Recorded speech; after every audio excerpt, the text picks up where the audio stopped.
Anda Guaidó de gira. Guaidó el autoproclamado. Y claro, ¿a dónde mejor va a ir que a Davos? A esquiar con la gente de pasta.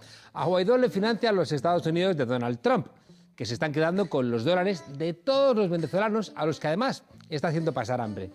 Trump se ha robado la red de gasolineras de Citgo, que están en Estados Unidos, y con las migajitas que le sobran, pues está financiando a Guaidó, que se va a esquiar a Davos y a reunirse con esa gente que lleva siglos robándose todo el planeta. Guaidó fue la gran apuesta de los Estados Unidos y de las derechas oligarcas latinoamericanas. Bueno, y también europeas. Bueno, y también Miguel Bosé, pero eso no cuenta. El PP ha hecho negocios con venezolanos corruptos, igual que hay terroristas iraníes que han financiado a Vox.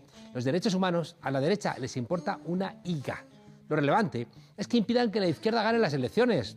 Aunque la verdad es que les está lo mismo, porque si les ganan las elecciones los de la izquierda, les dan un golpe de Estado, como en Bolivia, o encarcelan al que va de cabeza, como Lula, o les hacen un bloqueo financiero, como le ocurrió a Tsipras en Grecia. Y estos son los que dan lecciones a la izquierda en los medios de comunicación. Lo hacen solamente porque los medios son suyos y porque hay demasiados periodistas que venden su voz y su pluma por un plato de lentejas aguadas. Hablando de aguadas, Guaidó no ha sido capaz de conseguir el apoyo de la Asamblea Nacional. Y eso es lo que le impide ser presidente, aunque sea autoproclamado. Una parte de los suyos ya no lo apoya y por eso montó el show de la verja. Quiso entrar con un diputado inhabilitado y como no le dejaban entrar a ese diputado, a Guaidó sí, pues montó el numerito de la verja. Que pruebe a entrar un diputado catalán inhabilitado en el Europarlamento o en la Asamblea de la Generalitat. Creo que se equivocaron los chavistas al no dejarle saltar la verja. Entraron al trapo, porque no hubiéramos presenciado espectáculo más payaso que ver a Guaidó saltar la verja. Y cuando estás al otro lado, ¿qué, Guaidó? ¿Qué hubieras hecho? Se equivocaron los chavistas. Si no les detienes por las barbaridades que ha hecho, pues no le impidas saltar una verja estúpida. Porque verá que Guaidó ha hecho cosas más graves que las que han hecho los independentistas catalanes, incluido intentar la toma de un aeropuerto con militares armados. Claro, aquí la derecha en España quiere encerrar a otra media España.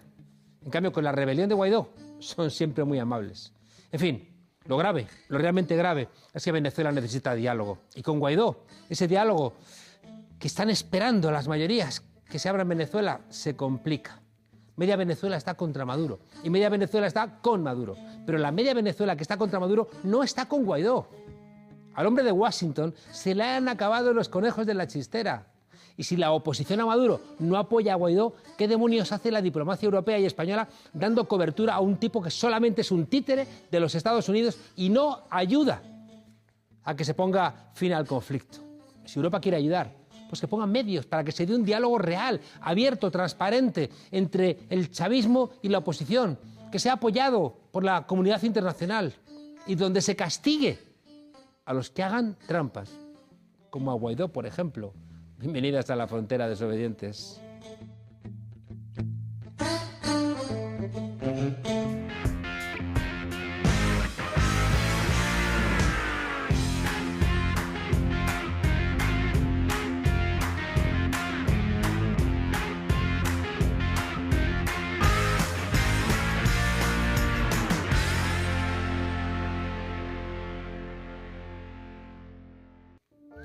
Ay, la herida colonial de España, qué mal hemos tratado a África, qué mal hemos tratado a la disidencia en Marruecos, qué mal hemos tratado al Sáhara y qué mal hemos tratado siempre a Guinea. El 12 de octubre de 1968, casi 500 años después de que Cristóbal Colón, por casualidad, pisara América, Guinea Ecuatorial se independizaba de España, dentro de lo que se llamó en aquel entonces proceso descolonizador de África. ¿Quién estaba allí? El fundador del PP, Manuel Fraga Iribarne, en aquel entonces ministro de Información y Turismo de Franco, y que entregaba el poder al presidente electo Francisco Macías. 50 años después, las muchas riquezas de Guinea Ecuatorial, pues el cacao, el café, la madera, el petróleo, están en manos de la familia de un cruel dictador, Obiang Nguema. ¿El resultado? Pues que en uno de los países con mayor renta per cápita de África, pues resulta que ni siquiera el agua potable llega a las casas de sus ciudadanos. Queremos arrojar, por decencia, un poco de luz a esta oscura historia. Y para ello nos acompañan esta noche Inés Plasencia, investigadora de la Universidad Autónoma de Madrid, y Juan Tomás Ávila Laurel, autor del libro el escritor de Un País y Librerías. Buenas noches y muchas gracias por venir. Pasadas los dos. Muchas gracias. ¿Cómo estáis? Gracias. Gracias, muchas gracias por venir. Tomad asiento. Sí, sí, gracias. Así que resulta que en Guinea Ecuatorial, Juan Tomás, no solo faltan librerías. Efectivamente, falta no solamente lo básico, pero lo principal para mí es que un hombre sea libre, porque la libertad te permite jugar con el destino y buscar maneras para afianzarse en tu realidad. Si no tienes libertad, no haces nada, francamente. Supongo que la película que habéis hecho con el mismo título, ¿no?, del libro, ¿no?, el país, el escritor de Un País sin librerías, queréis dar a conocer la absoluta ausencia de conocimiento que hay en España sobre Guinea, ¿no?, que es una cosa como muy fascinante. Efectivamente, no me cansaré de repetirlo. El cine es una cosa que va aparejada con mucha luz. Y tampoco hay en Guinea Ecuatorial que estamos aprovechando esa luz del cine para alumbrar las zonas oscuras de nuestro país, que es todo el país entero, al menos de cara a una audiencia que dijéramos española o internacional. Así que eso efectivamente. Inés, hablando de luz, tienes una colección fotográfica sobre Guinea, me cuentan, infinita, ¿no? ¿Y por qué te fijaste en Guinea Ecuatorial? Bueno, en primer lugar, la colección de fotografía infinita no la tengo yo, la tienen principalmente, entre otros, los archivos públicos españoles, es decir, que también, bueno, digamos que es parte de la cuestión, es parte del problema, la conservación de la propia memoria visual y también de la cultura material de la época colonial de Guinea, ¿no? Es decir, esta presencia de tanto material en los archivos públicos, ¿no? Esto dejando aparte pues ya los archivos privados. Pues yo me fijo precisamente en Guinea. Bueno, yo creo que como has comentado como antes, digamos que al notar ese síntoma del olvido colonial, ¿no? Es decir, digamos que en mi proceso de investigación, de la historia de la fotografía, en un momento, bueno, casi de casualidad me pregunto por las colonias españolas, ¿no? Porque también hay... bueno, hay una falta, digamos, de investigación en general de muchísimos aspectos de Guinea Ecuatorial. Llama la atención, por ejemplo, la presencia que tiene la cotidianidad en la cultura política portuguesa, ¿no? El tema de las colonias, en cambio aquí, como que de repente desapareció y nos queremos olvidar de absolutamente todo. Sí, yo creo que es muy sintomático, primera de cómo también se percibió, yo creo, Guinea durante la colonización. No sé si tú estás de acuerdo, Juan Tomás, es decir, tampoco particularmente visible, yo creo, ¿no? O tampoco particularmente conocida por la población española. Sí, yo creo que en aquel tiempo lo que leí, lo poco que leí, lo poco que pudimos leer después de un respiro, después del aborto de Bajías, descubrí que había como bandos en la política de España que querían capitalizar la información respecto a Guinea Ecuatorial. Entonces, unos pues haciendo un negocio y no querer que se supiera, y otros pues queriendo hacer lo mismo y no querer que se supiera, y ellos enfrentados. Esto hizo que, bueno, cuando no supieron qué hacer, se escaparon del tema de Guinea Ecuatorial, abandonándola a su destino. Y así fueron pasados años sin que se supiera más de un país que tiene muchos nexos con España, claro. Dijéramos. Juan Tomás, tú mismo en 2011 realizaste una huelga de hambre, ¿no? Sí, sí. ¿Qué buscabas? ¿Fue útil? Útil, sí. Porque si no hubiera yo hecho esa huelga, no estaría aquí ahora mismo, al margen de la película, ¿saben? Y yo creo que hice la película por lo mismo, por lo de la huelga. ¿Por qué? Porque estábamos ahí hablando de la primavera árabe, esto todo el mundo lo conoce. Y mientras ocurría esto, iba una delegación muy grande de España a saludar al dictador. Y lo entendí perfectamente. Yo creo que muchos guineanos lo entendieron. No tiene sentido que se estuviera sacudiendo el norte de África porque ellos querían echar a sus dictadores y la gente de España, lo que algunos llaman madre patria, estuvieran yendo a dar besos a nuestro dictador. Siempre nos quejamos en España de que hay todavía mucho franquismo sociológico, ¿no? Que murió el dictador, pero sigue habiendo una presencia muy fuerte en los comportamientos autoritarios, en la impronta de algunas familias, en la falta de respeto, en la falta de una esfera pública democrática, y todo eso es un peso del franquismo. ¿Hay un peso también del franquismo en Guinea? Hay un peso, no sé, convendrás conmigo, Inés, hay un peso de la colonización, que es una entrada racista en un lugar desconocido, y después vino el largo periodo del franquismo en el país, ¿saben? Porque el mismo dictador bebió de esa cultura franquista de ir a una academia y apoderarse del poder por medio de la fuerza. Así que efectivamente seguimos viviendo lo mismo de la colonización, el franquismo y lo que fue la mezcla de todo ello. Inés, para nuestro país, ¿no? Para España, contar la historia de Guinea es como contar la historia de África, puede ayudar a que entendamos ese continente al cual siempre hemos mirado con esa displicencia. Bueno, pregunta compleja. Yo creo que una de las cosas importantes es precisamente intentar no hablar de África como una generalidad, ¿no? Es decir, bueno, hay una unidad política, pero precisamente yo creo que en términos de investigación es importante precisamente separar los distintos casos, ¿no? Que sería como hablar de Europa, como si fuéramos todos iguales. Efectivamente, hay una Europa, tendencia ¿no? a hablar de África como una unidad que yo creo que no se realiza de la misma manera que, por ejemplo, Europa, claramente. Lo decías, porque a veces como el dolor de África también, que tiene que ver con la esclavitud, ha sido compartido, ¿no? Sí, sí. Por todo el continente. Sí que es verdad que eso generó de alguna manera un acercamiento que, por ejemplo, en América Latina se hizo a través de la lengua, ¿no? Y por eso esa idea de África a veces es una búsqueda de encontrar ese hilo, ¿no? Que une a los diferentes países, pero claro, tienes toda la razón, ya me dirás tú qué tiene que ver Marruecos, ¿no? Con Sudáfrica. Sí, es cierto. Yo creo que, por ejemplo, leer autores como Juan Tomás, Melibea Bono, etcétera, que escriben en español, es decir, que escriben sobre Guinea, en ese sentido sobre África en español, es una ocasión también, ¿no? para pues, la gente en España pues, conocer el país, ¿no? Obiang tiene periodistas españoles en nómina. Es decir, que hay gente que escribe sobre Guinea porque les paga el dictador lo que tienen que escribir. Bueno, yo creo que estamos en un escenario muy importante. Esa verdad se tiene que decir aquí, no debe venir de nosotros, supongo.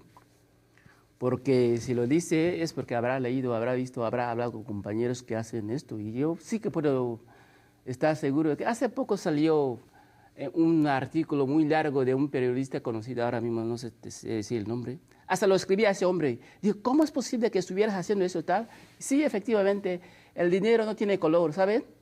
¿Dónde lo publicaban? ¿Recuerdas dónde lo publicaba ese artículo? Pero sí que es un medio de papel, sí, se debería decir.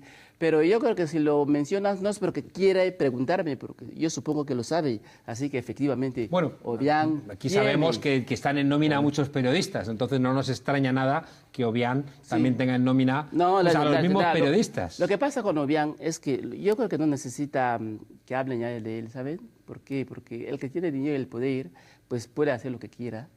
Sí, yo creo que muchas veces, si tuviera alguien en nómina, sería para mancharlo, ¿sabes? Lo hace con mala intención para decir que ven, porque Obiang es de los tipos de personas que dice, ven, habla mal de mí y luego ven, yo les pago, yo les doy de comer a esos tipos. Sí, Obiang es así. Así que ahora mismo podemos llamar a los que sí que cobran Obiang, decirle, mira, Obiang es vuestro enemigo. Bueno, si les paga, no creas que eso hará una enorme mella en esos periodistas. ¿Por qué el silencio también de la comunidad internacional respecto de la dictadura en Guinea? Bueno, no sé lo que es comunidad internacional. Debería empezar por la casa, ¿eh? ¿Por qué el silencio de España? Entonces yo creo que eso sería algo que se sabría aquí. ¿Por qué? Entonces yo cuando hago muchas preguntas, llegué hace poco a la conclusión de que, bueno, tiene algo que ver con cosas que no se quiere revelar, secretos que avergüenzan a la gente, cómo se independizó el país, quiénes tiraban de los hilos del país en aquellos años, y la vergüenza de ver que lo que podría ser una cosa prometedora que era la Suiza de África, como se llamaba, acabó en lo que acabó. Y todo esto tiene pues los mismos canales por los que circula la información e intentan cerrarlo, taparlo, para que nadie se vea expuesto, es lo que yo entiendo, es lo que creo. ¿El petróleo tiene algo que ver en la historia de Guinea? Sí, tiene algo que ver en la historia de Guinea. Bueno, desde luego en la época contemporánea tiene mucho que ver, ¿no? Tanto la... En fin, esto... Pero Bueno, no sé lo que quería Digo decir. porque los países que tienen petróleo están jodidos, ¿no? Porque al final, si tienes petróleo, las grandes empresas norteamericanas y europeas van a querer entrar en esos países y controlar el flujo del petróleo. Pero yo no sé por qué quieren controlar el flujo de petróleo y el dinero y no se dan cuenta de que haciendo un poquito más estarían ahí a cuerpo de rey. Entonces llego al Porque el capitalismo, cuanto más, es miope. Sí, pero bueno... ¿Cómo estáis pensando que de repente el sistema capitalista va a tener una gran visión y va a trabajar para el futuro de los pueblos? Pues pero nunca ha sido así. llego a la conclusión, después de pensar en todo eso, de que a ver si todo el mundo que estuviera metido en eso son lo mismo, que son racistas, ¿sabes? Porque si no quieres el bien de algunos y por lo que fuera puedes decir a estos, y entonces justificar su atraso, hay alguna razón por la cual estás haciendo esto. ¿Sabes? Y lo que queremos saber es conocer cuál es esta razón. Lo primero que se me viene a la mente es, todavía el racismo es tan fuerte que no quieren que los de ahí, los de acá, los de aquí, los de la Amazonía tengan una vida digna, ¿sabes? Entonces, pues por ahí vamos buscando qué puede ser todo Con esto. curiosidad, ¿cuántas librerías hay en Guinea Ecuatorial? Nosotros no es porque yo sea yo el protagonista de un documental que se llame así y que sea escritor. No recuerdo que dijéramos que fuera yendo creciendo y que hubiera ido yo a una librería a comprar ningún libro. Sí que ha habido formas de llegar a los libros, pero no precisamente a una librería, ¿saben? Así que cuando estábamos rodando, la única que había estaba cerrada porque, bueno, hay dificultades de llevar material a Guinea, porque es un sitio que está lejos de lo que podemos llamar centro. El centro de Guinea es España, porque nosotros leemos libros en español, hay que saberlo. Entonces, llevar libros en cierta ¿Y soñáis cantidad, en español, en castellano? algunos, los que sí que han tenido la suerte de ir a una escuela. Y estamos hablando de eso. Entonces, pues sí que no había. Supongo que hay gente que hace esfuerzos para que haya, pero en aquel tiempo y hace un año no había ninguno, al menos que yo sepa, y estaba ahí. ¿Y la oposición en Guinea ahora mismo tiene algún papel, tiene alguna posibilidad de hacer algo? La oposición, ¿saben? Cuando me preguntan por la oposición, yo digo, pero hemos empezado diciendo que el país es dictadura, y es verdaderamente dictadura, ¿eh? Quiere decir que el que tiene el poder quiere que se sepa que es el único que está. Y por más que hubiera gente con ideas, con la intención de que en el futuro se haga algo, pues el dictador ya es el dueño de este futuro, o al menos se lo cree. Entonces la oposición estaría, pues hace esfuerzos para ser escuchada, necesita un aliento, necesita alguien que ponga foco sobre ellos también, para que se empiece a creer que sí que serían el futuro, ¿sabes? Vuestra película, vuestro documental, El escritor de un país sin librerías, ¿creéis que puede ayudar un poco a pensar la etapa de la Guinea post-Obiang? Nuestra película es una pequeña gota, ¿saben? En litros de agua, muchos litros de agua, pero ya lo dije, el cine es mucha luz. Si estoy aquí sentado ahora, es por esta película, porque llevo años escribiendo y nunca se me llamó a según dónde, ¿eh? Entonces creo que sí, efectivamente, la necesidad de hacer creer, de hacer ver a la gente que existe una realidad, porque yo insisto siempre, nadie ama lo que no conoce. Y lo que ha pasado con mucha gente española, o mucha gente americana, o mucha gente de Moscú, o mucha gente de donde sea, es que no saben que existe un país con esas características. Entonces no podrían tomar una decisión al respecto para mejorar la vida de la gente de este país. Entonces nuestro objetivo es que se conozca más, que estemos en el circuito donde se hablen de las cosas que mejoran las comunidades, porque si no estamos, no tendremos ayuda, sería más difícil todavía. ¿Se abre alguna perspectiva con el nuevo gobierno del PSOE y de Unidas Podemos para Guinea Ecuatorial? Bueno, habría que preguntarse si la izquierda tiene una actitud o ha tenido una actitud diferente en cuanto al colonialismo que otras. Tú eres escéptica al respecto. Bueno, hasta donde yo vi el debate del Estado de la Nación, la única persona que mencionó, por ejemplo, la ley de extranjería, ¿no?, sin llegar ni siquiera a una cuestión con Guinea Ecuatorial, fue Mireia Vehí, ¿no?, de la CUP, sino de todo lo que vi, es decir, que no se hizo ninguna referencia, con lo cual, bueno, no sé, seguramente hay alguien del Partido Socialista, que también puede tener intereses en Guinea, ¿no? Me gustaría apuntar simplemente, perdona, que yo no he participado en la producción de la película, porque como... Sí. Pues pensaba que tú habías participado también. No, la he visto varias veces, eso Los suyos sí. son imágenes, imágenes de la colonia, ¿no? Claro, sí, ¿no? Y efectivamente recomiendo muchísimo el documental, porque yo creo que no solo arroja luz sobre ciertas cuestiones, sino que además participa un poco de la construcción de contrarrelatos, ¿no? Y contraimágenes a pues, todas esta genealogía de discursos visuales y no visuales sobre Guinea Ecuatorial, ¿no? Cuanto más que compartiendo el desconocimiento que tiene España respecto de Guinea Ecuatorial, creo que se abre posibilidades inéditas con un gobierno diferente, con compromisos también internacionales diferentes. Es verdad que una fuerza como Unidas Podemos es minoritaria en el gobierno, el Partido Socialista ha gobernado durante mucho tiempo y no ha destacado, ¿no?, por un comportamiento radicalmente diferente del comportamiento de la derecha respecto de África, ¿no? Pero yo intuyo que este gobierno va a tener una mayor sensibilidad con los derechos humanos, ¿no? Y en ese sentido creo que hay que abrir las puertas, hay que dar a conocer. Así que celebro, ¿no?, que vuestra película, que tu película, El escritor de un país sin librerías, pues sea vista por la mayor cantidad de gente posible. Ojalá llegue también a las televisiones y ojalá esa gran ausencia que tenemos.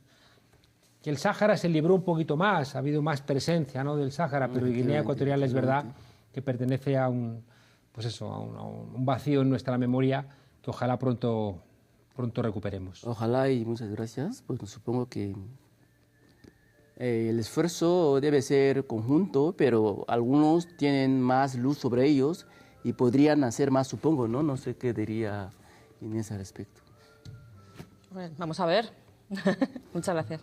Gracias. El escritor de un país sin librerías, con nuestro compañero, ¿no?, Juan Tomás Ávila Laurel. Ojalá hagamos ese esfuerzo de recordar que no estaríamos aquí si España no hubiera sido un país colonizador, si no hubiéramos tenido colonias que nos brindaron pues, riquezas, de las cuales nos hemos beneficiado también los que hoy estamos en el siglo XXI viviendo en nuestro país y que, por tanto, hay responsabilidad.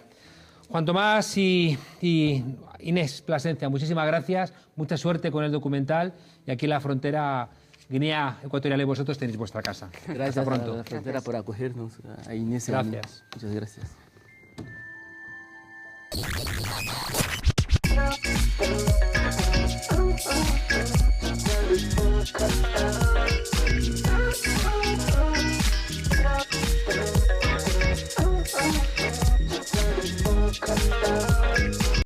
Hola Juan Carlos, parece que los progresistas del país estamos de enhorabuena en el 2020. A ver cómo te lo cuento. Yo es que desde esta tribuna siento, modestamente, que he contribuido un poco a la formación del gobierno. Toma ya. Así que quería hacer unas reflexiones al respecto. Decirle a Pedro que gobierne desde la izquierda y gobernará para todos. Que no gobierne para ellos porque, si no, no gobernará para nosotros, los suyos. ¡Uy, qué lío! Esto me ha quedado como el arte de la guerra. Me puedes llamar Susu Teresa. Y yo, como a la derecha la estoy viendo muy pandillera y creo que va a haber muchas puñaladas, mucho juego sucio, necesito que entendáis el significado de esto. El grande protege al pequeño. Pues eso, que desde la izquierda tenemos que ser piña, uña y carne, hacer comunidad, porque esta legislatura va a ser como la peli de los Warriors teniendo que volver a casa. Se ha hablado mucho de la imagen de Pablo Iglesias llorando a moco tendido. He pensado mucho en ello, lo voy a decir. Un hombre llorando por un motivo justo es un quitabragas como un piano. ¿Cómo te quedas? Todo lo contrario a lo que se ve en los anuncios de Colonia. Estas navidades, entre polvorón y polvorón, me hinchaba a ver anuncios. Los anuncios de Colonia colonia, además de venderse como pócimas mágicas potenciadoras del deseo sexual, proyectan todo el rato una idea de lo masculino bastante machista y tóxica. Y me he dicho, ¿y Teresa, por qué no te metes tú a publicista? Y luego me he dicho, no. El sometimiento del arte al consumo, ni hablar. Y entonces he pensado, los anuncios proyectan todo el rato valores. Y entonces me he dicho, bueno, quizás. Y luego me he preguntado, ¿no sería muy contradictorio que un izquierdista como tú se dedique a alentar el consumismo? Y entonces he pensado, ya lo tengo. Anuncios honestos. Aquí va el primero. Así sería un anuncio de colonias si te cuenta todo a las claras.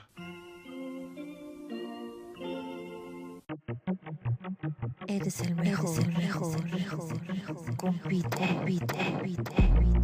Sí al mansplaining. Sí al falocentrismo. Sí a explicar mejor. Sí a estar mamadísimo. Fuerte. Sí a las opiniones con impacto. Reprime tus sentimientos. Talle. Sí, cojones que sí. Cago en la puta. Eau de Parfum amoníaco. El perfume de la masculinidad tóxica.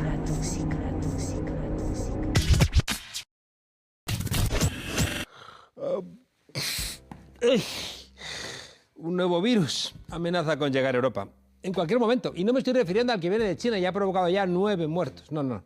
El retrovirus del que hablo viene de Venezuela y es muchísimo más peligroso. Un mal caribeño. Su nombre es Guaidó y fue creado en unos laboratorios de la Escuela de Chicago hace ya varios años. No creáis que este tipo viene de ahora. El peligro de este señor es que viene con unos agentes infecciosos que mutan, que se propagan con facilidad y que al final se convierten en una auténtica pandemia. Bueno, tanto como una pandemia no. Son pequeñitos, pero joden. A lo que te descuidas, pues están en todos lados, porque tienen muchos medios para financiarse los desplazamientos. Lo mismo te los encuentras en la frontera de Colombia quemando camiones que en el foro de Davos pidiendo una ayudita para un golpe de Estado. Es triste pedir, pero más triste es pasar a la historia como el presidente, que nunca fue presidente, ni aunque te ayude Alejandro Sanz y Miguel Bosé. Al igual que el contravirus de Wuhan, Guaidó ha amenazado a los españoles con incluir a nuestro país en su gira europea. ¡Horror! ¡Sálvese quien pueda! En Moncloa me comentan, han duplicado la seguridad por si este peligroso venezolano decidiera, no sé, colarse por alguna rendija o peor aún, saltar la verja de la Moncloa. ¿Os imagináis?